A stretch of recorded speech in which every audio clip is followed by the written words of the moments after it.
Hello everyone. Exam काफी नजदीक आ गया है। क्वेश्चन आंसर प्रैक्टिस करने के लिए मैं भी लगातार कह रहा हूं, आप लोग भी करने का सोच रहे होंगे। आप में से बहुत सारे ऐसे स्टूडेंट्स हैं जिनको इस तरह के जो घटना चक्र है वो बहुत मोटी लगती है। तो 2019 की है, अभी नई वाली तो और मोटी हो गई है। हिस्ट्री भी और मोटी लगी तो और मोटी लगती होगी, 2019 की है। तो सवाल ये उठता है, और मैं ये कह रहा हूं कि आप सारे के सारे घटना चक्र एक दिन में रिवाइज कर सकते हैं, सब के सब। और आप तो सोच रहे हो कि 3 दिन में भी हो जाए तो बहुत बड़ी बात है। मैं कह रहा हूं आप एक दिन में कर सकते हैं, और वो भी सारे, और आप एक के चक्कर में लगे हैं। घटना चक्र या इस तरह की कोई भी किताब, कोई भी क्वेश्चन बैंक होता है, या आप जब रिवीजन मोड में आते हैं ना, उसका एक पर्टिकुलर तरीका होता है, उस तरीका को फॉलो करना होता है। उसको आप अगर फॉलो नहीं करेंगे तो फिर कैसे नहीं हो पाएगा।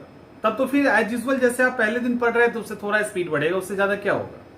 लेकिन लास्ट टाइम का जो रिवीजन का तरीका होता है वो एक अलग तरीका होता है, वो एक डिफरेंट तरीका होता है। तो हम लोग इस वीडियो में यही बात करेंगे कि आप अभी आपके पास आज 20 तारीख है, मुझे 30 के बाद का मतलब ही नहीं है, मुझे 20 से लेके 30 के बीच का मतलब है। उसके बाद आप जो करना है कीजिए। इस बीच में एटलीस्ट कम से कम 2 बार इस तरह की किताब जो आपके पास हैं उसको आप दोहरा लीजिए, 2 बार कम से कम कर लीजिए। आधे के मन में तार हो, एक बार हो ही नहीं रहा है, 2 बार करना है, होगा।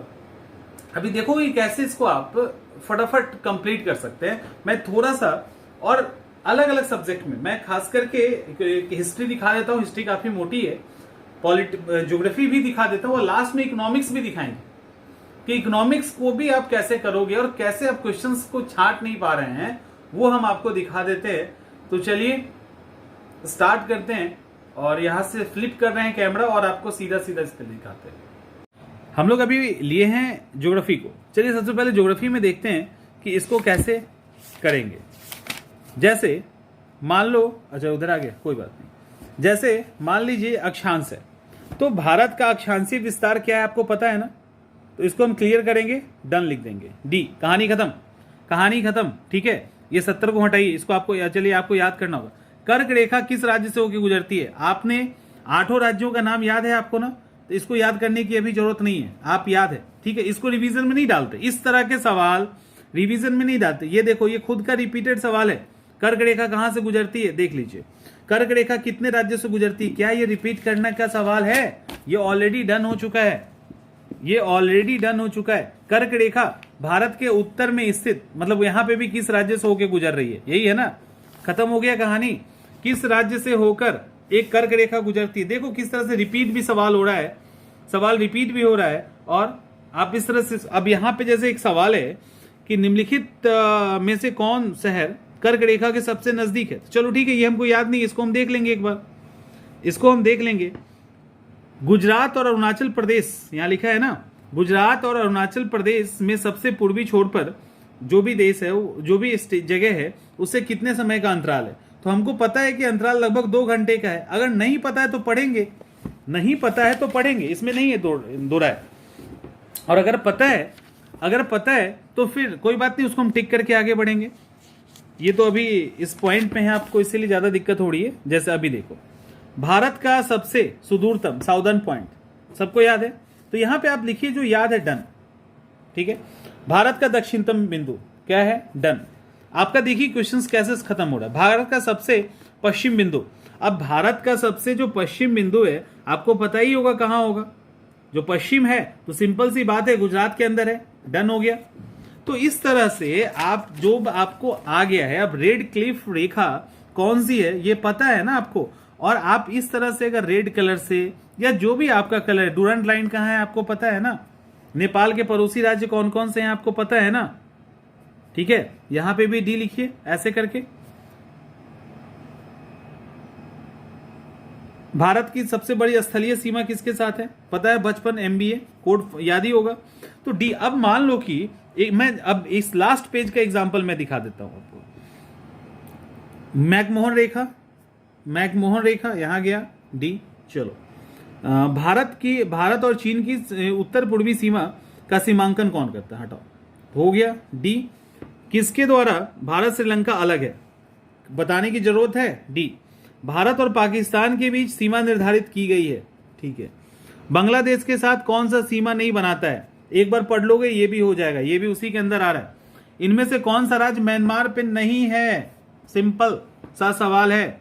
भारत और पाकिस्तान के बीच कौन सा क्या है ये? अच्छा, सीमा रेखा का उदाहरण है। चलो ठीक है, नहीं आ रहा है, छोड़ देते हैं हम। अगर आपको नहीं आ रहा है आप दोबारा इसको देखेंगे। यहां पर देखिए लास्ट, भारत में निम्नलिखित राज्यों के समूहों में से कौन सा समूह पाकिस्तान के साथ है? सबको याद होगा डी। अब इसको जब आप रिवाइज करेंगे तो आपको दूर से ही दिख जाएगा कि ये हमने डन कर रखा है। आप क्या इस पेज पे टिकेंगे? उसी तरह से आगे निकल जाओगे, आगे निकल जाओगे। जैसे ही निकले वहीं हमको दूर से ही दिख रहा है। लो पहले डी ही कर देते हैं, फिर देखेंगे। क्योंकि भारत का उपमहाद्वीप जो है वो गोंडवाना लैंड है। भारत को कितने प्राकृतिक प्रदेश में बांटा गया है? क्लियर। उत्तराखंड, उत्तराखंड को हटाइए, नहीं है तो। या मान लो ये दोनों हमको पढ़ना है, हम पढ़ेंगे। इन दोनों को हमें पढ़ना। उसके बाद ये एक्सप्लेनेशन है, ये वैसे ही खत्म हो गया। काराकोरम, लद्दाख, जास्कर, पीर पंजाल रेंज, ये एकदम आसान वाला सवाल है। ठीक है, आसान वाला सवाल है। लघु हिमालय किसके किसके बीच में स्थित है? इजी सवाल है। जब ये करेंगे तो आपका सीधा ये श्रिंक कर जाएगा। समझ में आ रहा है? जैसे ही आप इसको डन करोगे आपका ये एकदम से छोटा हो जाएगा और उसके बाद आपको दूर से ही डी दिखेगा। आप वहां टिकेंगे ही नहीं, आपका टाइम सेव हो जाएगा। 2 घंटा मैक्सिमम होगा इस पूरे पेज को पलट के इसको पढ़ने में। क्योंकि अभी आपकी स्पीड, एक स्पीड मेंटेन तो आपको करना ही करना है, तो उसमें आप इजिली कर लेंगे। अभी मैं और दिखाता हूं। सबसे इकोनॉमिक्स ही देखते हैं। इकोनॉमिक्स तो ज्यादा परेशान करता है, तो इकोनॉमिक्स ही को पहले देख लेते हैं।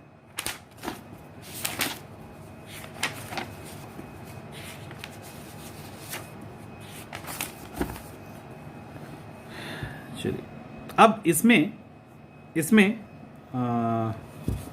सारा तो कुछ तो रिवाइज करना ही है। मैं इसमें जो दिखाना चाह रहा हूं वो दूसरा चीज है।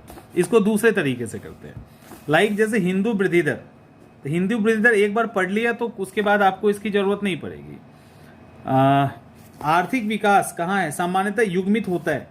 ठीक है, युग्मित होता है किसके साथ? तो इसको आप एक बार देख लेंगे। नहीं होता है तो इसको रिवाइज करेंगे। मैं जो आपको दिखाना चाह रहा हूं यहां पर देखिए, जैसे ये आ गया डी में आ गया ना। इसके अंदर कई सारे आर्थिक उदारीकरण की यहां पे बात की गई है। भारत में आर्थिक उदारीकरण कब से शुरू हुआ? तो लाइसेंस नीति के बदलाव देने के साथ कहानी खत्म। इसके अंदर कुछ ऐसा है नहीं। मैं ज्यादा पढ़ नहीं पा रहा हूं क्योंकि आपका टाइम। अब देखो, जो मैं ढूंढ रहा था वो यहाँ है। नई जीडीपी आंकड़े के आधार पे 2004-5 के स्थान पे इसको कब क्या कर दिया गया? 11-12 कर दिया गया है। कहानी खत्म। अब यहां देखिए, 1951-52, 2015-16 के बीच में स्थिर कीमत पे प्रति व्यक्ति आय की वृद्धि कहाँ रही? अब ये अभी का काम ही नहीं है, काट दिया। देखो कट गया। 2011-12 के आधार पे भारत की पर कैपिटा इनकम कट गया। 2011 के आंकड़े के आधार पे कट गया। 2013-14 के आधार पे कट गया। देखो कैसे करता है। इस समय 2015 कट गया, देखिए। अब ये भी कट ही गया, इसके अंदर कुछ है नहीं तो कटेगा ही। उसके अलावा घरेलू, लो कट गया। देखिए कैसे कट रहा है। ये बताना चाह रहे थे इकोनॉमिक्स में आपको। इसमें सिर्फ क्वेश्चन पैटर्न को आपको ध्यान रखना है। देखो सब कट जाएगा। सबसे अधिक वृद्धि दर यहाँ पे, चलो इसको छोड़ सकते हैं। तो 2001-2 के दौरान क्या वृद्धि दर रही? आप देखिए कितना छोटा और कितना पतला हो गया। देखिए वो भी दोनों गया, ये भी गया। ऐसे कई सारे फैक्ट्स होंगे जो आप सिर्फ जो इकोनॉमिक्स में काटेंगे और आपको लगेगा इकोनॉमिक्स इतना बड़ा। इकोनॉमिक्स बिना मतलब एक तो ये ऐसे समझिए आप कि एक तो इकोनॉमिक्स के अंदर बहुत सारे फैक्ट्स हैं जो आप ऑलरेडी याद आपको पता है। उसके अलावा जो उसका उस साल का रिलेटेड फैक्ट्स है वो वैसे ही कट जाएगा। तो सबसे अगर कोई पतला आपका होगा तो वो इकोनॉमिक्स होगा जो आपको सबसे अधिक डराता है। समझ में आ रहा है ना कैसे क्या हो रहा है? देखो गया। ऐसे कई सारे हैं, कितना मैं काटूं? यहां पे देखिए ये भी गया। तो ऐसे कई सारे फैक्ट्स हैं, आपकी जितना भी काटेंगे ना आप कटता ही चला जाएगा।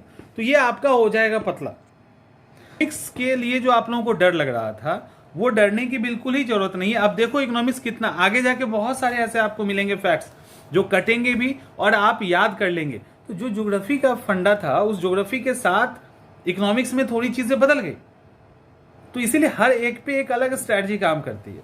तो इसके अंदर आपसे बहुत सारे सवाल हट जाएंगे और बहुत सारे सवाल जो आपको याद है वो ऑलरेडी डी फॉर्म में करोगे, कहानी खत्म हो गई। अब मुझे लगता है कि आपका टाइम बर्बाद नहीं करना चाहिए, क्योंकि समय भी कीमती है, अभी एग्जामिनेशन नजदीक है। तो जो ज्योग्राफी में हमने किया है, जो आपको याद है उसको डी करिए और निकल जाइए। उसी काम को आप हिस्ट्री के अंदर कर सकते हैं, उसी काम को पॉलिटी के अंदर कर सकते हैं। पॉलिटी तो ऑलरेडी पतली किताब है, बहुत पतली किताब है, उसके अंदर तो ऐसे भी 50% फैक्ट्स रिपीट ही हो रहे हैं, तो वो आपका वैसे ही समाप्त हो जाएगा। हिस्ट्री वैसे ही हो जाएगा। आपका बचेगा कितना? आपको जो वो मोटी किताबें दिख रही हैं वो तो एकदम पतली हो जाएंगी। अब बताओ कि रिवीजन हो पाएगा कि नहीं एक दिन में?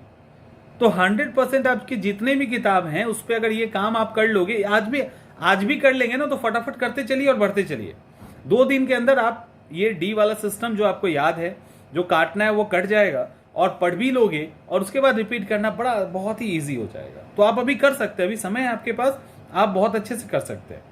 तो आई थिंक कि हम अपनी बात को आपको समझा पाए, तो आप एक बार कीजिए, वो काम करेगा। ठीक है, मिलते हैं अगले वीडियो में। तो होपफुली कि आपका ये टेंशन समाप्त हो गया होगा।